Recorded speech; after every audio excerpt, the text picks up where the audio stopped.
Hello, welcome back to the Redmen TV. It's half-time live. Liverpool are 1-0 up against Sunderland, which is fantastic. I'm joined in the studio by Chris Pajak, Jack Hart and John Machin. Let us know your thoughts on Liverpool's first half performance by using the comments section alongside the video or by tweeting us at the Redmen TV. Chris is back with us here. We've turned off social media corner so we can sit in more comfort for the next 15 minutes. It's cold in that other room. Yeah, that other room.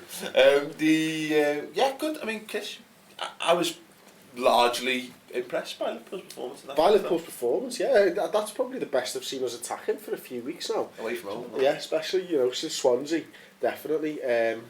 But yeah, we've just looked fluid up top, haven't we? Markovic, for me, is the player of the half so far. I mean, literally, I might have to change my pants later. Yeah. Because those rubber undies you got for Christmas are coming handy big time there.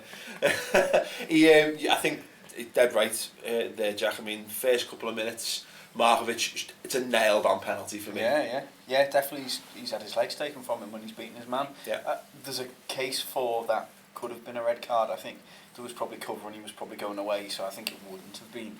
But it should certainly have been a penalty, and he's just been he's been on it all through the game. He just looks exciting. He's looked like that for weeks. You just want to see him on the ball to see what he'll do next. Yeah, it's right. I mean, we've seen him a lot play at left wing back, haven't we? Then he's playing more right hand side, and he looks like he's thriving in that position. He does. He's starting to come into his own now. I mean, I said a couple of weeks ago, he looked like he has the ability to be a world class player, and we're starting to see signs of that. Well, I mean, that shot he had a bit later on, but we all just gasped at how audacious it was. Yes. He hit the woodwork.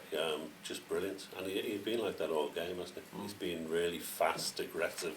He's beating his man. He's all over the pitch. Yeah. Or all over the right, anyway. Yeah. talking about that volley, though, as a comment, Dean TS 101, Markovic looked like a newly born giraffe for that volley. But more coordinated. That newly born Pio Mertesacker. Didn't someone call him a giraffe? Yeah, giraffe-like qualities. That effort when he hits the bar is one of the best things I've ever seen in football. And if it goes in, it absolutely is right up there. Fantastic the way he adjusts his body, the way he makes contact.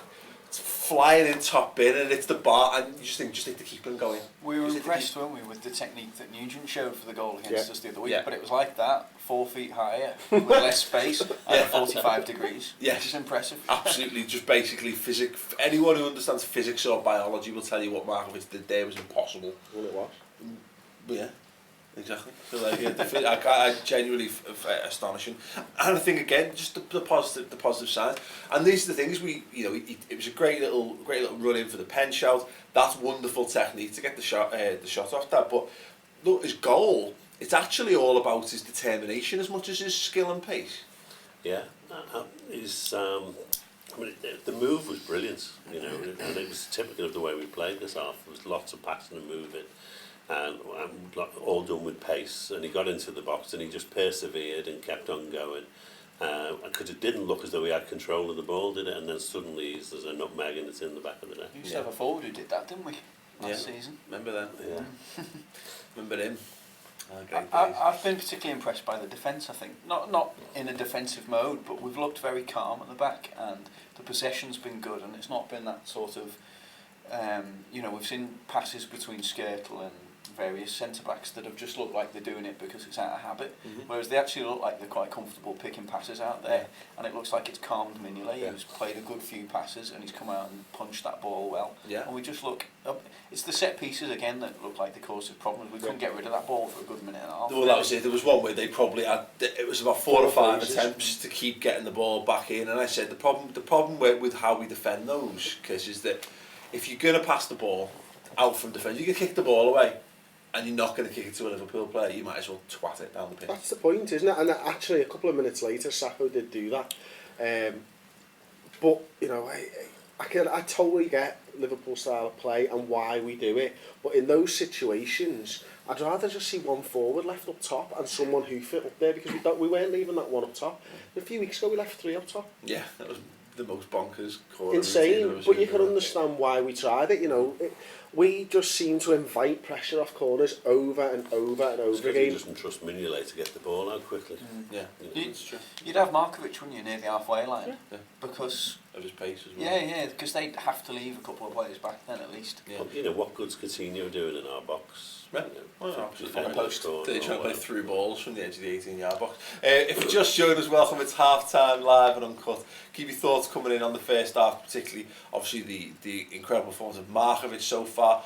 Barini as well. I want to know your thoughts on him and how you feel he's coped in that first period.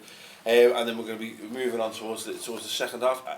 On that Barini, Jack, I think he's done an admirable job up front. You know, he's involved in the goal. He's made a nuisance of himself. Perhaps a little bit too much. You know, that he's picked up a yellow. Question marks whether he'll stay on the pitch if he does stay on the pitch. It's a very sort of functional performance. He's there for the style of play that he's got rather than necessarily because we expect him to score the goals. But I think when we were discussing should it be him or Balotelli or various combinations before the game, I think the ball that he played through that gave Gerrard his chance, I don't think Balotelli would have played that ball. And it nearly got us 2-0 up and off towards 3 points. And he's had a chance late on as well. He's gone round the keeper, but he's done the right. He's not put it away. But again, that's the difference between him and a world-class striker, though, isn't it? Yeah, but also the difference between him and the other striking options we have available to us. Yeah, it's true. Like he fits into the style of play, doesn't he? And he creates space for these midfield runners as well, which is massively important. So yeah, his inclusion's been really good. Although that being said, he looks like he's a man who's going to pick up a second yellow card. And I would be thinking sooner rather than later to pull him off because he doesn't seem to be able to control it. Yeah, there's a headless chicken part of his game, isn't there, where he's running around like a lunatic, and that's why he got his card. But he sort of grew into the game, I thought. I think he started off running around, like he didn't really know what to do. And then he suddenly started to get into the right places and do the right things. Yeah. So, it's an important challenge, but it'll be a measure of him really this second half as to whether he can put in a good performance, possibly get the goal, or if he goes on and gets that booking, then it's a big story in his career. Exactly. This game can go the way he wants it to go. Yeah. I think we're in the ascendancy. It's up to him. You're dead right there. To go and get that goal, go and put this game beyond doubt. Or equally, you're right. If he loses his head, we could put us in a world of trouble here. Yeah, we can't afford to go down to 10 men. We need to win this game. Yeah, no. But like I say, I think so far so good from Barini. I can't fault his efforts, his work rate, and the fact that he's linked. He's got an assist, so you can't really complain at what he's brought to the side so far. The player we were singing the praises of Markovic, and again I've got to single out Coutinho. I think he's looked sensational at times. His passing's looked a bit better. Once again, it's almost the difference between him and Markovic though. Markovic has got that little bit of end product, Chris, but Coutinho, the way he picks the ball up, he's been gliding around the pitch for the first 45 minutes, beating people at will. Yeah, I mean, he is just incredible at the moment. The form that he's in, his end product, for goals and stuff isn't great, but as far as like laying balls on for his teammates, he is the heartbeat of this team at the moment.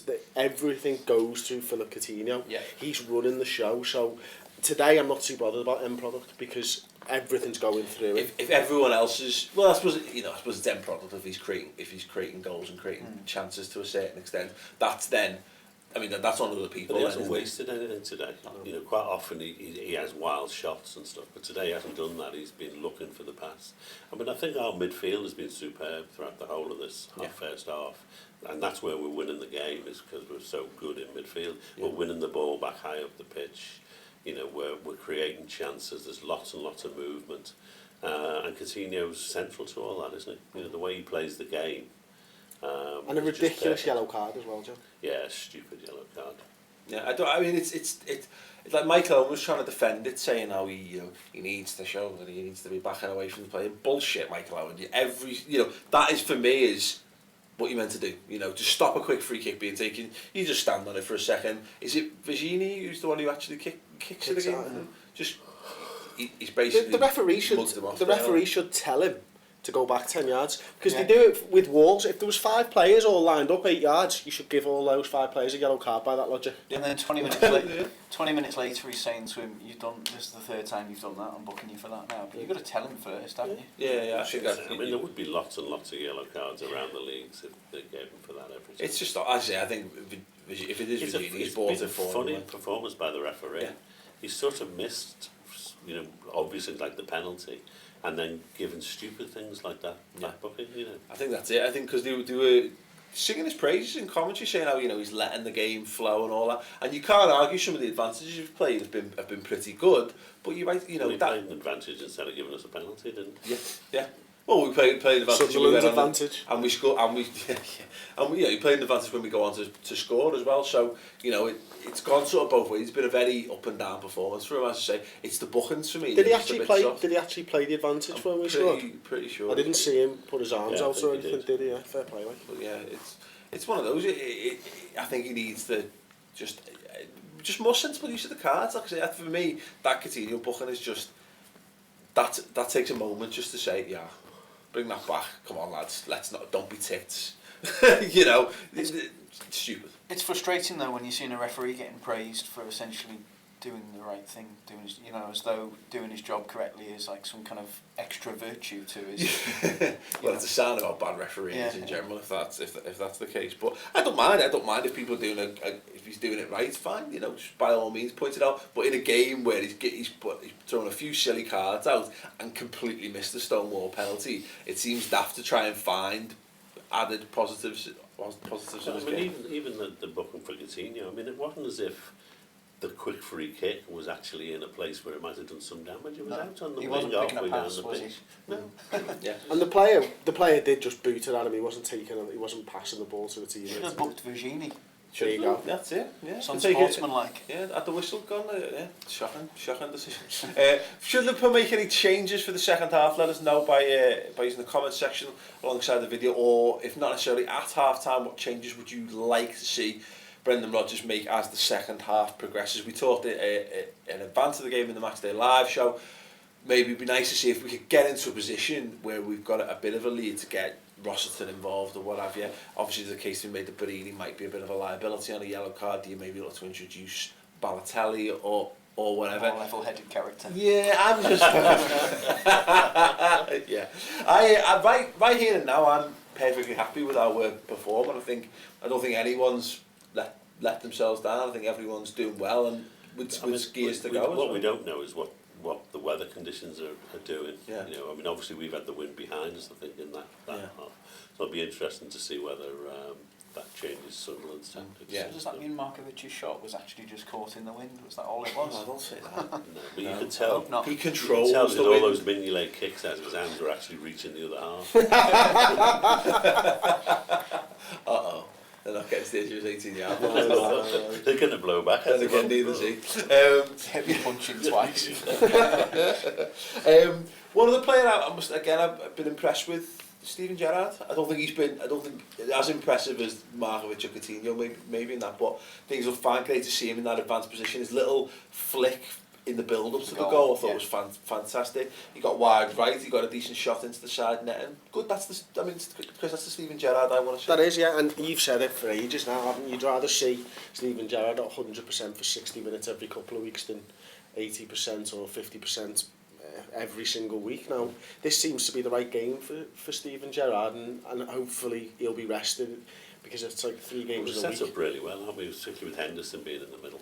Yeah, I think that's it. Well, we're going to head back over now, over to the stadium. I think the most important thing for Liverpool, though, is that, remember, we've been totally on top. We're playing good football. It's all looking great, but it's only 1-0. We need to get that second goal so we can all actually relax.